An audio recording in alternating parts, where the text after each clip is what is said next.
everybody. So I'm making this impromptu video for my friend over here. So I know I haven't made videos in a really long time. I actually stepped away from making videos. I stepped away from the MLM company that I was working to exceed in. And I actually stepped away and learned a lot of awesome things. I transformed my body. So if you've ever watched any of my videos and you're super to see this video, glad to see you again. Well, I guess I haven't seen you. But just know I'm not going to be spending time on fancy stuff to catch your eyes. I'm just going to give you some awesome information. If you want to listen, cool. If not, cool, that's cool too. So what I want to talk to you today about is how the brain works, right? You try and you fail, and you can't seem to get over this. And everyone's telling you, get some willpower. It's your willpower. Ah! Right? Okay, willpower doesn't take you so long. You don't have to wait for motivation. Let me just help you understand what's going on inside of your brain so that you can actually overcome it. If you don't understand what you're actually fighting, right? Oh, I'm fighting my cravings. Well, thanks, Joe Schmo. Of course I am. Like, thanks for stating the obvious, right? I don't have motivation. Okay, of course you don't have motivation. Motivation is extremely fleeting, right? So we take these things and we make them very illogical, and we just say, oh, it's just willpower. Oh, just do it, right? No. Let's show you what you're actually fighting. So, hey, what is something that I really like? Food. Say food. I hope you say cupcakes, because I think that's what I'm going to go with. Cupcakes. I used to make cakes, by the way. I don't know if any of you guys care. But I used to make cakes, and then I became a personal trainer, and I was like, kind of can't do both of those, right? Cupcake. That's not too bad, y'all. Come on now. It kind of looks like ice cream, but there could be ice cream too. Oh, it's one of my favorite foods. Now, a lot of people are like, oh, eliminate everything in your house. Don't make it. Yes, it makes it easier. But when you go to a party and there's going to be cupcakes, guess what? You are not going to be strong enough to resist it, and you're going to eat it. So if you're trying to lose weight in the summer, guess what? You're probably going to fail. Just stating the obvious there. You're going to succumb to that temptation. Now, and I'm a very spiritual person. I am very reliant upon the Bible for almost everything. So, Jesus, when he went into the desert to be tempted, why? Because it was going to make him stronger. It made him reliant, right? It made him stronger. So, listen, y'all. If you really want to make this a lifestyle thing, and you're not just trying, if you're just trying to lose weight really, really quick, this is the wrong video for you. If you're really trying to change your behaviors and become a new person on the end of something, then this video is for you, okay? So keep listening. If not, you're just trying to lose weight really quick, just press next. It's not going to happen that way, okay? You'll just keep failing over and over again. But, so now, ready? Say you've been eating cupcakes your whole life. Like my friend that I'm making this video for, what's up, girl? She's been just going and eating Oreos, just like whenever she wants. Oreo dips in peanut butter, like straight up from the jar. I love it. But at the same time, she now has this goal of wanting to lose weight. Now, what's going on inside of her brain? For her, it's the peanut butter and Oreos. So right now, we'll say this is old, right? Oh, that's fancy. Oh, I don't have any markers at work, I don't think. It's been a while. Okay, cool. Her old pattern was just yes. Oh, all the yes. Just go for it. Like, no reservation. It doesn't matter. It's fine. This is her old pattern, her old way of thinking, right? We need to get rid of the old way of thinking. But in her brain, so think about it for a second. What is the first thing you think of when I say summer? What's the first thing that comes to your mind? Okay, if I was in a room with like 5 or 6 of you, all of you would have different things, right? Our brain is extremely lazy.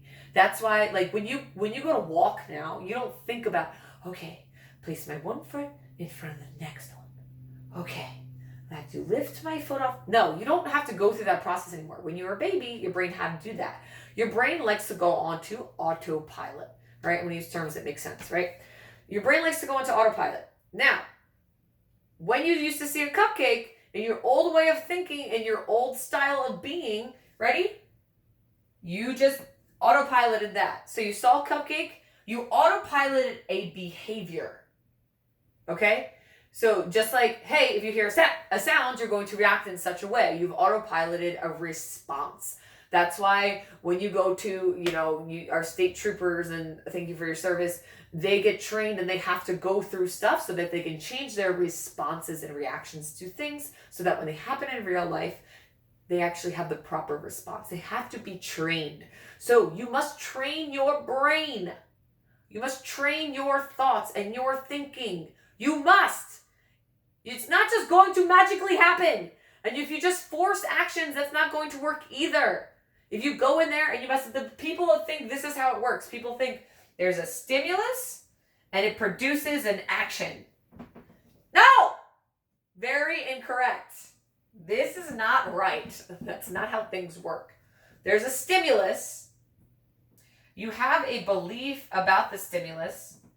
That's subconscious. You're not like sitting there like, hey, there's that thing. I believe this. Well, some people do. I kind of do now because I understand this principle, right? I understand how the brain works. And then that belief causes you to go into action based off of what the stimulus was. There's a belief in the middle. This is what I'm doing with you right now. I'm changing said belief in your brain. I hope it's working. Okay? So, stimulus. Cool? You have a neurological automatic pathway. The longer you've done this behavior of just grabbing this cupcake, the thicker this is. This is a very, very strong pathway. So, one time you say no to the cupcake, this is what happens, right? So you have all this strong of a pathway. You're trying to create, make it a different color to make it more fun. New! Yay! I should have done like red and green, but this is off the cuff. So, one day you say, no, cupcake, I'm trying to diet. Okay, you redirected that process. The cool part about this, and this is why consistency comes a really long way. The cool part about this, when you do that, when you say no that one time, you not only build up that singular pathway to redirect your automatic process, but you also weaken this one. But that's why it's so tough in the beginning. Because you have to constantly fight this big automatic process and rebuild this itty bitty one that you just started. You're redirecting an automatic process that your body wants to do, right? But over consistency, I don't want to use my hand. Gosh. Okay, so you do it again. Cool. Yeah. You do it again. Guys, it's happening. I'm starting to the cupcakes really aren't starting to tempt me anymore. Ooh, I'm starting to like Bradley more. Cool. Oh, great. I'm resisting more. I went to a bridal shower. Oh, my husband brought cupcakes home. Oh, dope. And then, it starts to get to the point where the roles switch, right? You start to create new standards. You start to have different beliefs. You start to, say no. It does take you saying no, though. And I changed my belief. And your belief can't be, I'm never having a cupcake again. You're going to have a cupcake again, but you're going to change the belief and the stimulus process, right? So I'm not just going to eat a cupcake from ShopRite or some grocery store. I don't know if you guys have ShopRites where you're watching this from, what was her name? Catherine from my old church. If she made I'm eating it because they are the most delicious cupcakes ever. Homemade, delicious, or if it's some fancy hoo-ha cupcake from this fancy place in New York, yeah, sure, indulge, right? But not if I'm on a program. That's the other thing too. If you're on a program, you have to just put your foot down against your old processes. You have to understand that you're breaking a lot of these. There's going to be a lot of tension. There's going to be it's going to be tough, but then it gets easier. The more consistent you start to get, it starts to switch and become easier. All right, so I hope this helps. Girl, no more cookies tonight. Yeah? If you like this video, go ahead and like it. Like I said, I'm not doing titles and fancy hoo-ha stuff in the beginning and the end. I hope you found this useful. If you did, go ahead and share it. That's kind of cool. But if not, cool. See you later.